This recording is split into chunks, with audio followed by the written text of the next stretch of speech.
Lojpa Ramvilas party का आगामी 10 मार्च को मुजफ्फरपुर के साहेबगंज में जन आशीर्वाद महारैली। बिहार के मुजफ्फरपुर जिले के परिसदन में आज लोजपा रामविलास पार्टी के प्रदेश अध्यक्ष राजू तिवारी ने प्रेस वार्ता की। जानकारी के लिए आपको बताते चलें कि मुजफ्फरपुर जिले के साहेबगंज के हीरा सिंह उच्च विद्यालय रामपुर के प्रांगण में लोजपा रामविलास पार्टी के द्वारा जन आशीर्वाद महारैली 10 मार्च को होनी है, जिसको लेकर पार्टी के तमाम नेता व कार्यकर्ता इस कार्यक्रम को सफल बनाने में लगे हैं। ऐसा माना जा रहा है कि 10 मार्च को वैशाली लोकसभा सीट से किसको टिकट मिलेगा, इसकी भी घोषणा होने की संभावना देखी जा रही है। राजू तिवारी ने कहा कि पार्टी के राष्ट्रीय अध्यक्ष चिराग पासवान का जो सपना है बिहार को उन्नत प्रदेश बनाने का, उनके सपने को साकार करने में पार्टी के सभी नेताओं का सहयोग मिल रहा है और आगे भी मिलेगा। साहेबगंज में जन आशीर्वाद महारैली कार्यक्रम का प्रभारी वेद प्रकाश पांडे को बनाया गया है। वहीं इस प्रेस कॉन्फ्रेंस में जिला अध्यक्ष चुलबुल शाही, संजय सिंह, इंजीनियर रविंद्र कुमार, डॉक्टर रजनीश कुमार, राकेश कुमार रोशन, अजय खुशवाहा, रवि रंजन सिंह, अमित कुमार राजू, कृष्ण सिंह, विजय सिंह, संजय पासवान, विनीता सिंह, चंदन कुमार पासवान, कृष्णानंद कुमार पासवान सहित सैकड़ों नेता मौजूद थे। तो आइए सीधे लिए चलते हैं मुजफ्फरपुर के सर्किट हाउस और सुनाते हैं प्रदेश अध्यक्ष राजू तिवारी क्या कुछ बता रहे हैं। न्यूज लाइन नेटवर्क के लिए मुजफ्फरपुर से बिहार संवाददाता GKP राजू की एक खास रिपोर्ट। अभी प्रेस के साथियों का स्वागत करते हैं, अभिनंदन करते हैं आज इस प्रेस वार्ता में। आगामी 10 मार्च को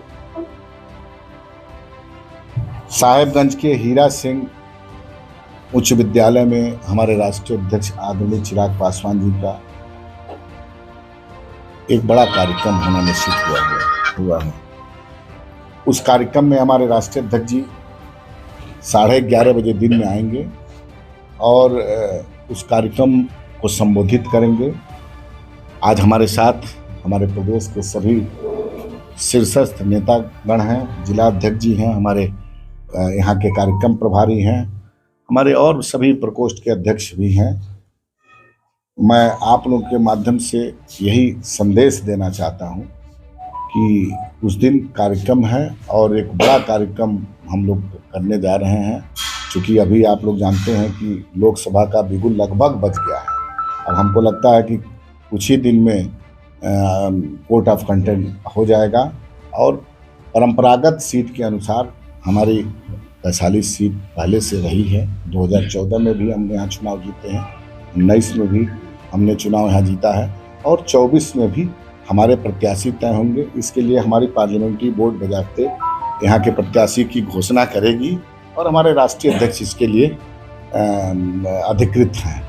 इसी क्रम में आप लोगों के बीच मैं आया हूँ यही बताने कि उस दिन आप सब लोगों को आमंत्रित भी करूँगा और आपके माध्यम से हमारे नेता के हमारे पार्टी के सभी और जो भी हमारे नेता के चाहने वाले सुनने वाले लोग हैं सबको भी आमंत्रित करूँगा।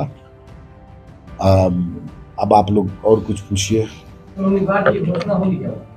उस दिन उम्मीदवार की घोषणा राष्ट्रीय अध्यक्ष आएंगे, हो सकता है उस दिन उम्मीदवार की भी घोषणा हो जाए। तब तक तो हमको लग रहा है क्लियर हो जाएगा बहुत कुछ, हो सकता है उस दिन उम्मीदवार की भी घोषणा हो जाएगी। सीट शेयरिंग की जो मामला है वो क्या ठीक ठाक है बीजेपी के साथ वार्ता? नहीं, देखिए बहुत कुछ 2020 में जब हम लोग एनडीए से अलग हुए थे, उसके बाद पुनः जब हम लोग एनडीए में गए, चिराग जी के फैसला लिए कि हम एनडीए में जाएंगे, उस समय ही बहुत कुछ हम लोग बात हमारे नेता और भारतीय जनता पार्टी के, उसमें नीतीश जी गठबंधन में नहीं थे, आप लोगों को याद ही होगा। तो उस समय भी हमारे नेता की बात लगभग हो चुकी थी सभी मुद्दों पर। अब बाकी मान लीजिए इधर नीतीश कुमार जी आए तो गठबंधन में कुछ बैठ करके बड़े नेता आपस में बात करेंगे और निश्चित रूप से जो हमारी बात पहले हुई है वो बात आज भी कार्यक्रम में नहीं आना है। देखिए, प्रधानमंत्री जी के कार्यक्रम नहीं आने का जो आपने सवाल पूछा वो चुनावी कार्यक्रम नहीं था, एनडीए की नहीं थी, वो सरकारी कार्यक्रम था। सरकारी लगभग बहुत सारी ढेर सारी योजनाएं जो सरकार जो जनता के लाभ के लिए है उसका उन्होंने शिलान्यास किया। सुखद क्षण था, लेकिन पहले से ही उस कार्यक्रम में हमारे नेता का कहीं प्रोग्राम पहले से निश्चित था और वो सरकारी कार्यक्रम था। इसलिए वहाँ के लोकल सांसद, हमारे जिला के सभी, दोनों जिला औरंगाबाद में भी हमारी पूरी टीम, पूरे कार्यकर्ता, हमारे चाहने वाले सब लोग थे।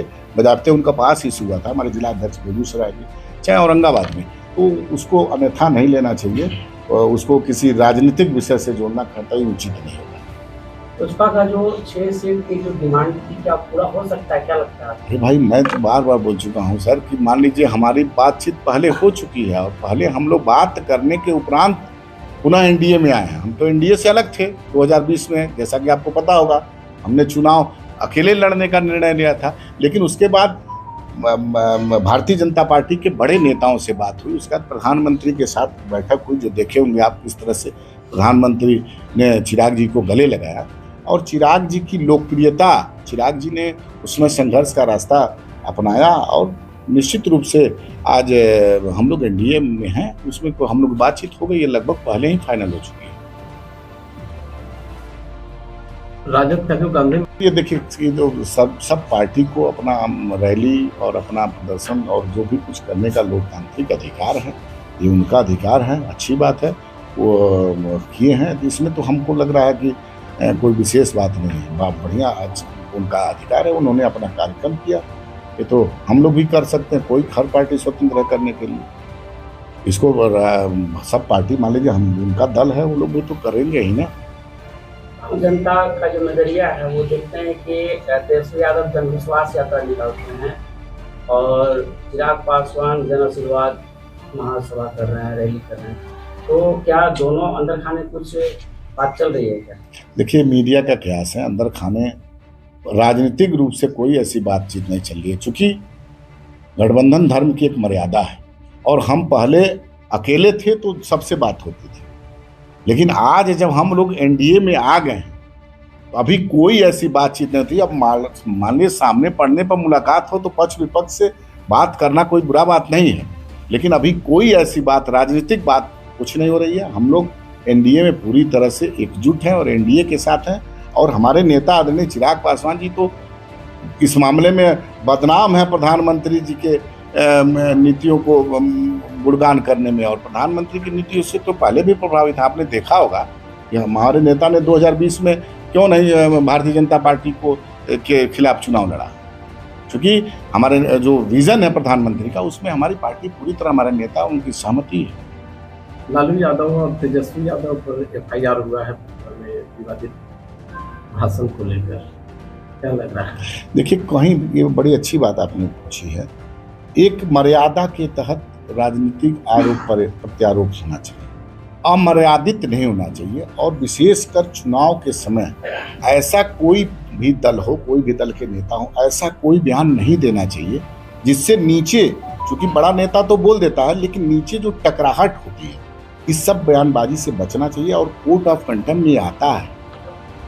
मान लीजिए बहुत कुछ इतिहास गवाह है कि ऐसा शब्द न प्रयोग करें जिससे कहीं सामाजिक माहौल, जातीय माहौल बिगड़े, इससे परहेज करना चाहिए। एक हिंदुस्तान में संविधान है और संविधान के तहत बोलना चाहिए। अगर संविधान के तहत कोई नहीं बोलता है तो उस पर तो निश्चित रूप से FIR होना चाहिए। ये इसका मेरी पार्टी स्वागत करती है। कोई भी कितनी सीटों पे दावेदारी कर चुके हैं, 6 सीट प्लस 1 राज्यसभा, इस पर हमारी बातचीत हुई है। अब बाकी हम लोग की पूरी प्रदेश कमेटी राष्ट्रीय अध्यक्ष जी को अधिकृत कर चुकी है कि वो जो फैसला लेंगे वो मंजूर है पार्टी। अब ये देखिए, कुछ बातें ऐसी होती हैं कि जो मीडिया के सामने, जैसे एनडीए में ही सीट शेयरिंग की बात तो आपके सामने नहीं होगी ना। सीट शेयरिंग की बात एक बंद कमरे में होती है और बड़े नेता बैठते हैं, चाहे एनडीए से हो चाहे मालूम किससे बात हो रही है, किस क्या नहीं हो रही है। जब बातचीत का रिजल्ट आ जाएगा तो आपके सामने, बिना आपके सामने थोड़ी ना कुछ हो सकता है। अंततोगत्वा तो आपके पास जाना ही है हम लोगों को।